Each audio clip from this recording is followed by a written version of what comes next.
Hello and welcome to the next edition of Hidden Audiolog's Hall of Fame feature. I'm Isaac Wegner. It's been a long time since we've done any of these, and I figured why not get it out with a time release of Halo 5, a new one for you folks.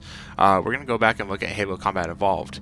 This is the Master Chief Collection on the Xbox One. Unfortunately, I don't have an original copy of Halo CE to show you folks today, but this should do well enough, I think. We'll switch between the two just so we can show the differences and how it kind of holds up today. It's one of the weird ones where a lot of these Hall of Fame titles are either old games or games that don't have a relevance. But Halo is always that one old franchise that seems to get a lot of legs. So people always say Halo C is the best one. Talk about the Halo pistol. It has a lot of relevance to me. I have a lot of love of the Halo franchise. So let's get into. Let's pick what's a good mission to start off with. We might as well just do. Let's do the Pillar of Autumn. Start right at the beginning. We'll do classic visuals, classic music, heroic, of course, goes off. Now let's start. I had another mission going on there, but we will. That is not necessary. So, I did not play Halo CE on release. I heard everyone talking about it, everyone loved it, everything like that. But it was until later when I finally got an Xbox, original Xbox, the fat Xbox, the original Xbox One, that I was able to get my hands on Halo, and I loved it. That was back when I didn't really play a ton of games, at least new stuff. I wasn't caught up with the industry. I didn't play all those marquee titles of old, so I have a lot of holes back then. But Halo is one of those holes that I fortunately do not have. It's a well-filled little trench right there. And I really love Halo, like a lot, unfortunately. Like a lot more than maybe I should. It has a lot of... I've kind of grew up with it over the years. Oh, let's see here. 2001. I didn't play it in 2001, but what would I have been? How old would I have been? So this is 2015, 14 years ago. I would have been 9? When Halo came out? 9 or 10? I was probably 9 or 10 when I played Halo. Probably, it's an M-rated game, even though it's not really M-rated. Yeah, they finally got rid of that weird tag back with Halo 5 when they made it a T-rated game, because the series has never been M-rated. Played Halo, loved it, and it's always been a franchise that stuck with me. I kind of grew up alongside it. It's actually the only franchise I feel that way about. And it's a franchise that stuck with. I can refer to things like Pokemon or StarCraft that I played when I was younger, but those franchises didn't stick with me. We didn't get StarCraft 2 for a very long time, so I kind of had no point. It didn't grow up alongside me. And Pokemon, I dropped off after a certain point because I was just so bored by the games. But Halo has been a franchise I've played every entry, I've stuck with everything until the end. Played through Halo 5 just now, so I have pretty up-to-date knowledge about the franchise. Read a bunch of books, read a bunch of wikis. I haven't read a lot of books recently. I stopped before the release of Halo 4 with Glasslands was the last one that I missed. It was the first one I missed, and I didn't read anything after that. But I wanted to go back after playing Halo 5 just to compare to where we come from. And eventually I want to kind of do this feature because I love most of the Halo games. And it's kind of would be difficult to do because Halo 2 is the one that sticks out. Is not really fame-worthy in my opinion. But they did a fantastic little... The Master Chief Collection came under fire for the issues with the multiplayer stuff. But for my purposes, as the guy who didn't have an Xbox Live until like Halo 3 came out, I don't really have a lot of reverence for the multiplayer of Halo 2. And I didn't do a lot of split screen stuff back in the day because I was not good with a lot of friends being homeschooled. So I've kind of been a Halo single player. That's now I play a bunch of multiplayer. I play a lot of Halo 5 multiplayer. I play more Halo 5 multiplayer than I have the single player at this point because of kind of shortish nature of the Halo 5 single player, even though I do blast through those games pretty quickly. I just have a lot of familiarity with them. Having played all of them and replaying them over and over again. It used to be a tradition where I replay all of the Halo games again before the new one comes out. And it's really interesting to go back and see the roots because Halo series has gone through multiple developers at this point, different genres, different like time periods, different mechanics, different. It's gone through before Call of Duty, kind of after Call of Duty era of things, the Titanfall era of things. and it's kind of a franchise that like stays reverent to me. I know a lot of people are like, "Oh, Halo's Halo. They're not they're expecting this grand masterpiece every game, but it never delivers." These games are usually always fantastic for me. There are a couple odd ones, of course. Reach, I think the campaign's a little flat in that one. Halo 2, I think it has a bad campaign. But I'm really excited to do more of this stuff. Sorry, my phone's talking here. Alright. So, what's all... Is it gonna make me do the look up and down thing? Nope. I must remember that I played this before. But yeah, I never played a game like this. I didn't have a huge game history. This guy's gonna explode. Woohoo! I did not have a great history of first-person shooters. I played Doom before this came out, but not very much of it. I didn't really understand it. It didn't really click with me. Where's crouch on this one? A left stick? Oh, it's not toggle? Terrible. These controls always change themselves on the Master Chief Collection. Or they don't, and I just have weird settings. I feel like I played some Halo 4 recently on this. I feel like I changed the crouch because I hate holding it. Get out of my way. And this game has a lot to do with like Half-Life. Half-Life 1 did a lot in terms of like how the story is told in these games. Kind of like this opening sequence where you don't have any combat, you're walking through, and then not really cutscenes. Actually, cutscenes aren't really the Half-Life thing. But when Half-Life made story more important, I think Halo was a direct beneficiary of it. It set people up to expect kind of this grand sci-fi epic. And at the time, Halo C was kind of viewed as that, even though there's very little story in these games actually. Having gone play them recently when this came out. What I always thought Bungie did really well with, who developed this game, was that, and better than the 343 do with Halo 5 in my opinion. Review upcoming, of course, no spoilers. But these games have a lot of heart and a lot of character, just in like the art design, the music, the lines that the people say. The lines are memorable, may not be good, but they're memorable. Characters are memorable. Like Master Chief is basically a robot in these games. It was always the running joke that people were like, "Oh man, calling Master Chief a robot, he's a cyborg soldier." It's like, he might as well be a robot for how little personality he has and how little dialogue he has throughout these games. It gets better and better throughout, and 343 really picked up the pace with that stuff and like, let's make Master Chief an actual character. But in these games, at the time, this was like a story for a first-person shooter, and games that weren't RPGs. I actually played a lot of RPGs growing up, so this is not that much actual story, but it had so much personality and heart infused into it. So I kind of fell in love with all these characters and the setting and the gameplay and everything, just because it had so much heart put into it. Which I think 343, I think their games are fantastic as well for different reasons, but I think they lack a lot of heart. And that's why I kind of want to go back here and see what I'm missing there. I don't know if I'll play through this entire level here, but I kind of want to set it up, because Halo starts off as this kind of narrow corridor thing, but the big moment that everyone recognizes in the next level, I believe it's just called Halo, where you walk out of the thing, it's this big open world, which kind of sets up why Halo stood apart of everything else. It's not because it's this corridor sequence in this first level, it's because it's this giant sandbox. It feels like a world. Because how the enemies interact with each other, how the NPCs interact with you, how the weapons are balanced, how many weapons there are, how your movement works, how the degrees of verticality in it. It feels like Halo's first-person shooter system feels like a world, a fully fleshed out world, which games like Call of Duty, Titanfall, those games never ever felt that way to me. They always feel like video games, while Halo in comparison, while still a video game, feels like, I actually never noticed this stuff here. Interesting. Halo feels like a world, which is why I threw. I'm a guy who loves storytelling. I'm a guy who loves world building, even as a kid. From the moment I start, how do I turn my flashlight? X. Interesting. Old shot right. I always knew I wanted to be a writer. I love storytelling since day one. Okay, so what's B? Okay. And so Halo kind of speaks to me, which is kind of the first of its kind for me in a lot of ways. See, I'm hitting left bumper to throw a grenade, and I play too much Halo 5.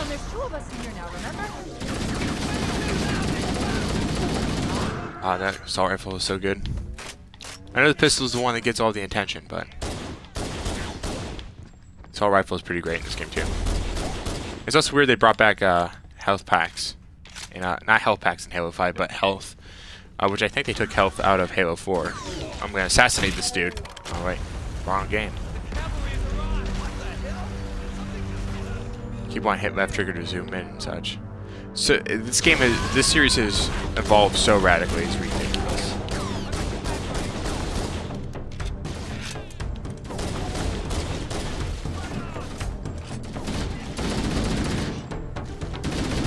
This game feels so much slower in comparison to Halo 5, it's ridiculous. Oh shit. Melee feels so much faster too. It's interesting. They do a good job of weight with the melee in Halo 5. And this game it still feels good, but it's a lot slower. It's more deliberate, which is interesting. Keep hitting X to reload. Even the control schemes in these games change so radically from each other.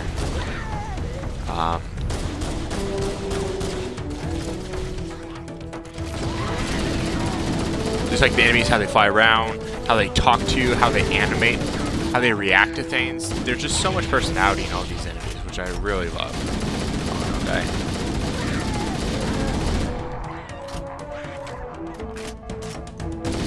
But just sitting here, I'm just kind of like falling back into like memories of playing this game. It's fantastic. So let's switch over to the new visuals so I can show off how that works. It's back, right? All right. So very different looking game, honestly. But I think it does a really good job of keeping Halo feel modern, which I think the gameplay is timeless in Halo games. It feels slower, maybe more deliberate, but I don't think this game plays great. It's still a fantastic playing game. Shooting feels excellent, feels really good at land impact with enemies, and I think the visual style just upped that, so it's more cohesive with what modern day audience expects. Like abilities like sprinting, such like that, they're missing of course, so it's not going to feel like a completely modern game, but it keeps it relevant in an interesting way, which I really appreciate. And they do even a better job with Halo 2 in a lot of ways. And they even fix some stuff with Halo 2, no, Halo 1, where like the library is a really confusing level, but because of its visual style.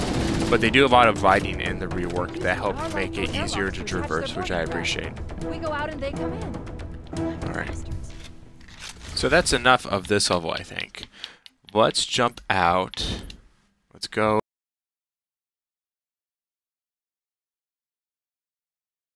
And to that moment, I still love this game a lot. There's a hidden audio log. We did an entire history retrospective of the Halo series right before Halo 5 came out. It was like 2 days before, so I didn't have the time to get it out. It's a video feature, so I have to edit footage. So not done in the slightest, but it will be out hopefully next week. I have the week off vacation, so hopefully I can work on that. But let's just go back to that one moment, and then we'll check out, I think, probably one more level after that. And it's been interesting with the Halo 5 coming out and just how this franchise has stuck with me for so long, because it's just like different. I just remember distinct different periods of my life playing this game. Halo 3, I was like in Boy Scouts. I was starting to socialize in the Xbox Live, and that's when I got Xbox Live, and so those kind of coexist with each other. I was like, okay, I'm starting to learn how the real world works. I'm trying to interact with other people. Xbox Live's doing that. It was really fascinating how that landed with me. Halo Reach came out for the multiplayer. Multiplayer, fantastic in that game, brilliant. And I have so many fond memories of playing with friends. And I really miss those days. Now Halo 5's out, and Halo 5 just resonates with me in a specific way where I'm like, I'm 23, year after I graduated college, still trying to figure out what I want to do next. And and now, but I'm still playing the multiplayer, but I miss all my friends and everything, but still a fantastic game. It just feels like Halo's always there for me in a way that no other game series is, and for better or worse. And it's not always the greatest games, but they're always there for you. And this is the moment here, one of the most memorable moments in the series. Looking up, seeing that Halo Rain, this amazing skybox, still looks great. I think this old art style still looks fantastic. It has a lot of charm and character, as I said before. And if we can switch it over real quick, and yeah, it looks fantastic still. For a more contemporary audience. Like, I didn't notice that there's this big scrape in here, which isn't visible in the old thing, where you can't really tell that this thing flew past here, but here it's pretty evident. So that's what happened. Yeah, Banshee's gonna fly over. It was always fun trying to kill both of them. That was a fun little mini game in these games. So don't jump down. The sense of wonder and mystery and how it kind of tells a story without dialogue, I think is, again, is unlike almost anything else in the industry. Even nowadays, like back then it was especially the case, but now just we have like games like Dark Souls and stuff like that, where that's like the main philosophy of those games is like environmental storytelling, and more games are pursuing it. But like even in Halo 5, they do a fantastic job in describing the world and telling you the state of things without having to beat you over the head with dialogue, which I actually think Halo 4 did a good job with as well. There we go. Like the best on that one. But again, I think Bungie had a certain charm and personality with their games that I think the franchise is lacking nowadays, which is really sad in a lot of ways, because that's what not only the gameplay and everything like that, but it's also what helped Halo stand out, was like how it affected people and how attached people were to characters like the Master Chief and Cortana. And really, without what Bungie did, Halo 5 and Halo 4 would have no significance whatsoever. You can say like Bungie didn't have the best writers or anything, but if they weren't able to implant these characters such a specific soul and identity, everything that 343 wants to do is make Halo more serious story, more resonant themes,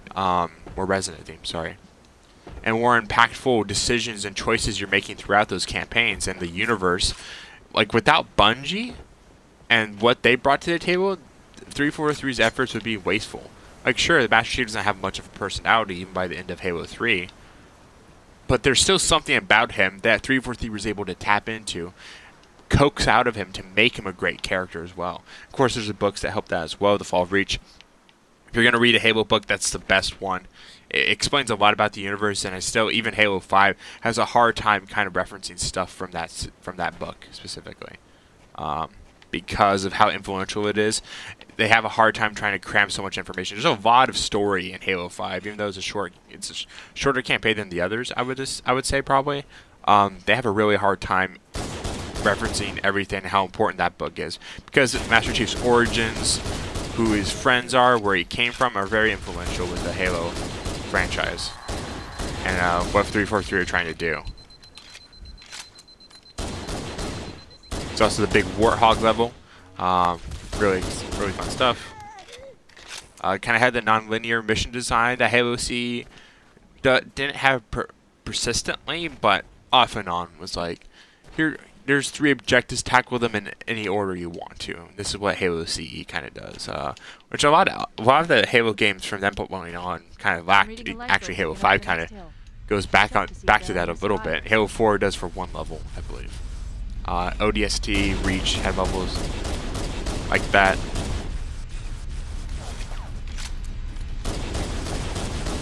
Can you destroy the turrets in this game?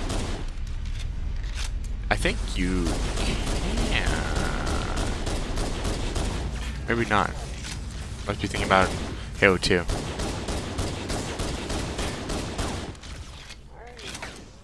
It's funny, we've come back around. The pistol's really good in Halo 5 multiplayer.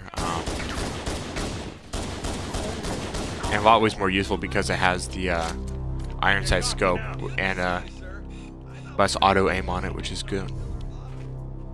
You got this area where you can have. There's Johnson. Dies at the end of the Halo 1 Legendary, and spoilers by the way, but still he's people grew so attached to this NPC, this random fucking NPC, that they brought back as a main character. These games just had so much heart that it just resonated with a lot of people, even if maybe it didn't deserve it necessarily, it just did. And 343 benefits from that a lot in their Halo games.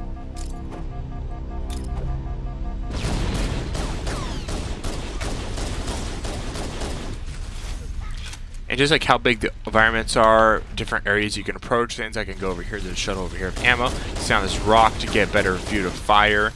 Kill the jackal there, make it easier to get over his shield.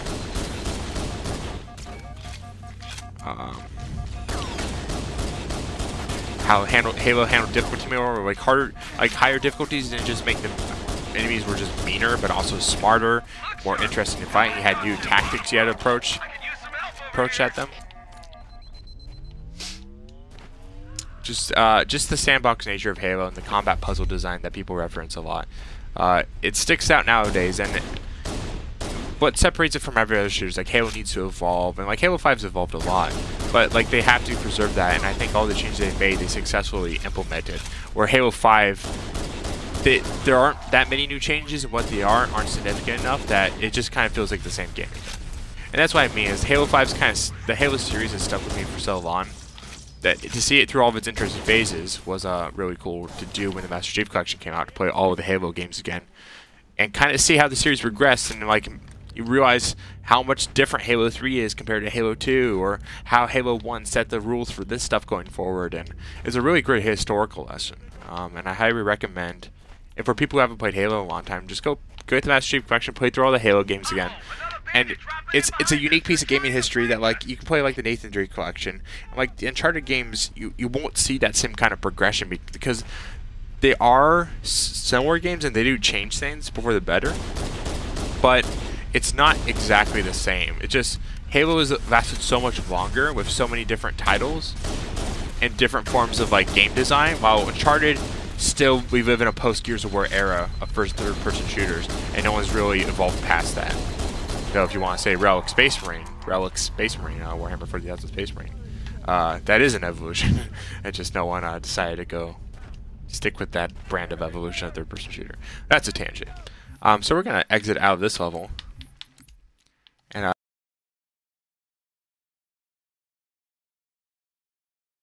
see if we can get to the important part of Halo. So I'm just curious if I don't know if I don't think these have checkpoints like they did in old Halo games. So that's disappointing. But because I would show the snow level off. But actually we can just show the silent cartographer. Okay. Yeah, let's do that. So we'll do the silent cartographer, which is one classically exemplified as one of the best Halo missions of all time, and I do firmly agree. It's because of its non-linear kind of structure. You have this open island. It has different objectives set in it, and so maybe non-linear is not the correct word in terms of objective play, but in terms of how you can move around the map. Like, you can drive it completely around the island, you go into the island, underneath the island. It's kind of the epitome of the Halo experiences. And it's so iconic of a level that they even kind of reuse it or reference it a bit with in the Halo 5's Warzone mode, one of the maps names I'm blanking on, unfortunately. But it's pretty referential. Beach landing, fighting Covenant on the beach, driving completely around the island, which you can do in that Warzone map. It's fantastic. Cannot switch between visual styles during cutscenes. You have to be in one or the other. Because I think they reshot a lot of like map movements and camera movements, so it's not the same one for one with the cutscenes.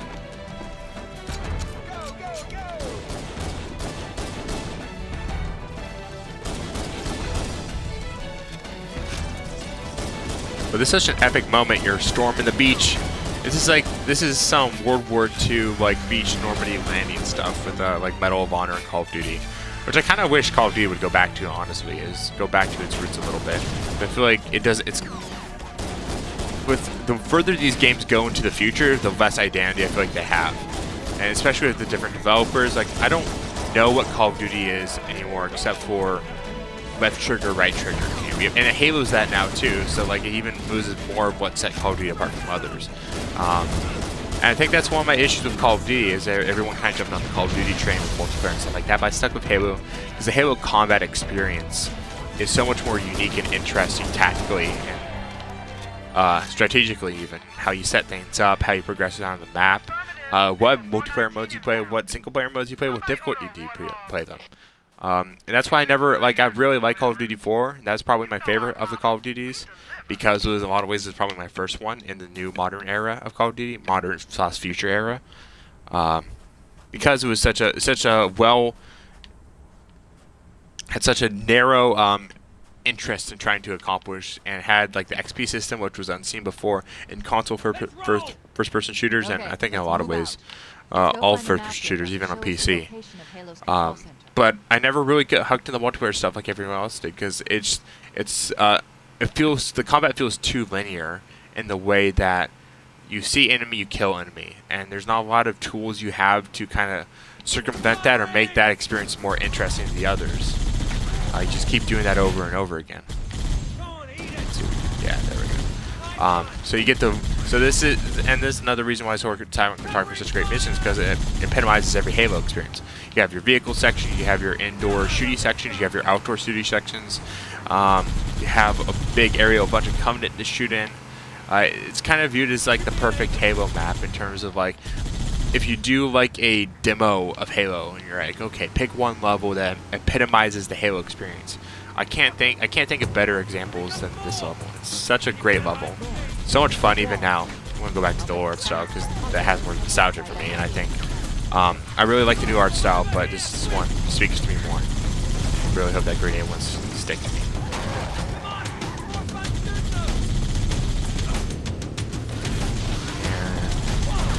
And yeah, it's a fantastic mission. I'm gonna leave these guys, but I'm just gonna drive around the level show. Indeed, you can go completely around. I can come back on the other end of this map, because we're gonna quit out of the single player and see if there's some multiplayer, which I'm less familiar with, and because of the nature of matchmaking and such, has changed pretty radically how people approach the Halo CE multiplayer. I just want to see if anyone's playing it, and if we can get a match in at least, and just kind of show that side of it, because it was important for a lot of people, like the split screen experience, the system link stuff, like that was a big deal back then. I remember watching the Halo 2 documentary about when it came with like the special edition of Halo 2 upon release, and just showed people like that was Halo cultures, people getting together. You know, here we are, back to the base, back to the beach. Just people getting over, getting beer, getting pizza, playing Halo. That's how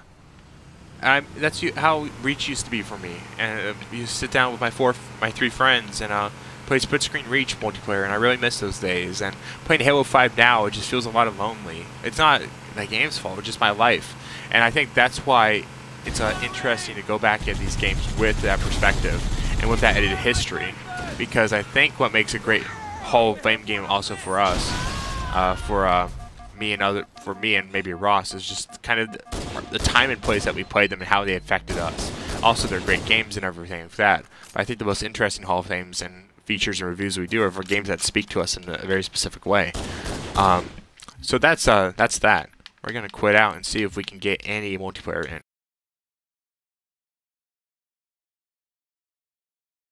I wonder if there's or if I have to try to vote for a level and see if we get that in, because that'd be pretty weak if that were the case. This game was a disaster on release with the multiplayer stuff, the Master Chief Collection, not Halo 1, because there's no matchmaking stuff, but this stuff was all nightmarish. Alright, Combat Evolved. That's what I'm looking for. See if anyone's playing. Just things wouldn't work, party system stuff wouldn't work, just all of this nonsense. Wait. Okay, this is Slayer. That's just my lobby. Okay. I found players, apparently. I remember it would say this back when it first came out. I was like, hey, we found players. Why am I not getting in game? Oh, you know. Why is it only 2v2? I like Hanem High a lot. Battle Creek, great too. As long as it's not Derelict. That's a lame ass map. Alright, Battle Creek, I'll take it. Why is it only 2v2? What the fuck? Weird. 2 to 8 players, and we only have 4. It's pretty weak, I have to say. But, it is what it is. Halo 1 also had a lot of iconic maps. Oh god, getting people. Let's see.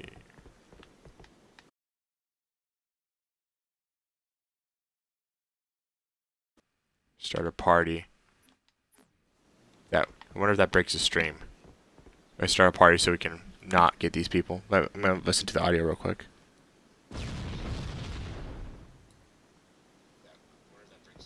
Nope. Okay, it's good. So there we go. This is better. Okay, people are still in here.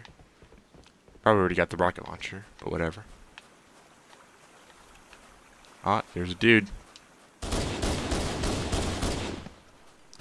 Smoke that fucker. There's a sniper rifle on this map too. I think I just heard it. Needler, iconic Halo weapon. A lot of iconic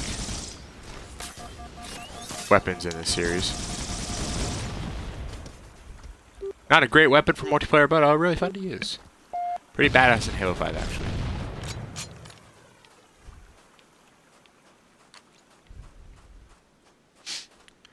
And Halo 1 probably has the least great balance of any of the multiplayer modes. Like, pistol stands out the most, and everyone gets it. So there's really no need for other weapons unless they're like superpower weapons or vehicles. So that's interesting to consider. It's probably the worst balance in any Halo multiplayer. But again, it was kind of built in an age before that stuff was like popular. Where is these guys? This guy died. I don't want a flashlight. Got that guy.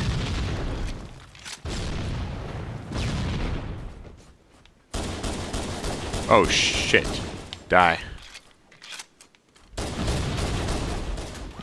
Ah, I fucked that up. Keep hitting the wrong buttons. No, not a great excuse, but it's an excuse. Oh, fuck you. My visibility. Crouching for it. We're even winning. Oh god.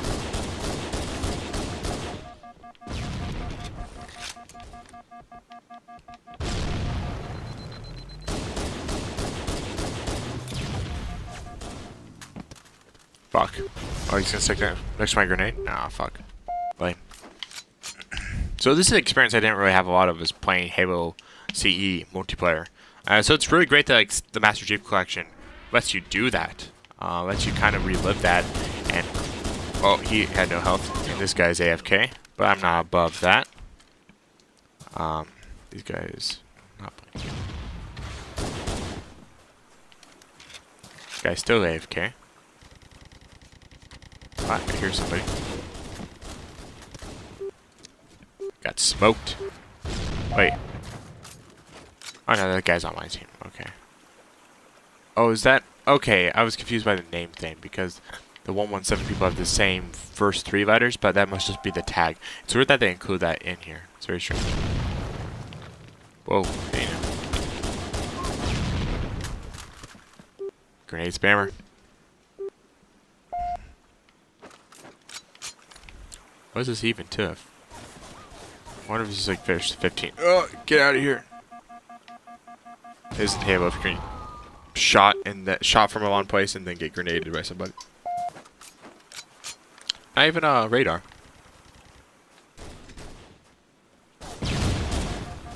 Holy shit.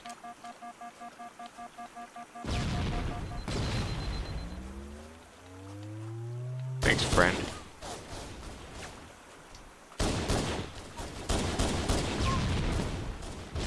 Wow, what is my friend doing, you little dick? Get out of your hole! Help a brother out.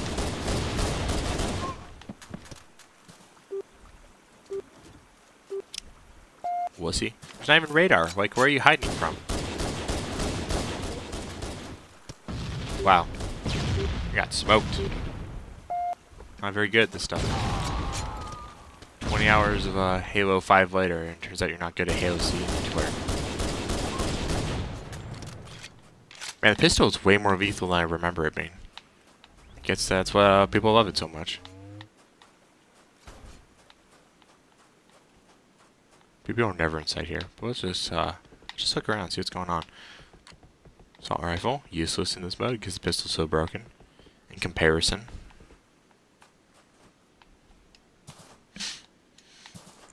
But you can kind of see, especially with bigger maps like Blood Gulch later on, that Halo's combat lent itself naturally towards a multiplayer atmosphere because of the variety of weapons, the different vehicle types and stuff like that.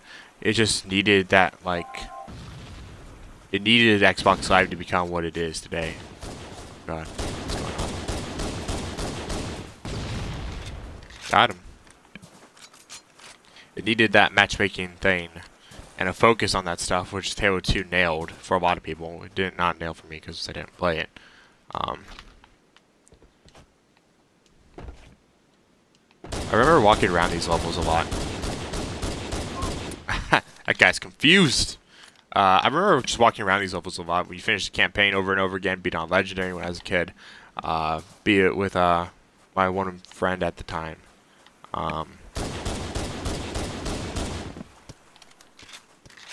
Guys, I don't think I want to play anymore. I was just him by himself. Wonder if he'll quit too. That was another issue I remember from Master Collection. People could just leave and there was no real penalty for it, which Halo 5 thankfully has. All right, well that's Halo. That's a Halo CE multiplayer. And a kind of flawed package that is Master Collection even now. I would not call that ideal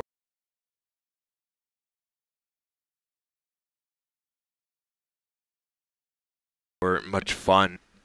And I think the gameplay still runs itself really well to it, but it feels kind of antiquated in certain ways about how with the multiplayer match, like you have to hit the back button to know your placement, who's winning, stuff like that. But also this matchmaking experience is pretty shitty. It's long load times, only 4 people. Hopefully it dumps me back. All right, good. But that's the entire package, and that's how Halo Combat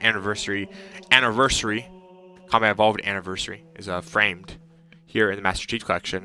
Thank you for watching this Hall of Fame feature on Halo CE Anniversary and just normal Halo CE.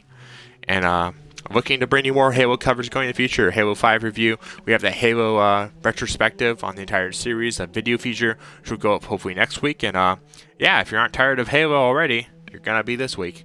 Thanks for watching, guys.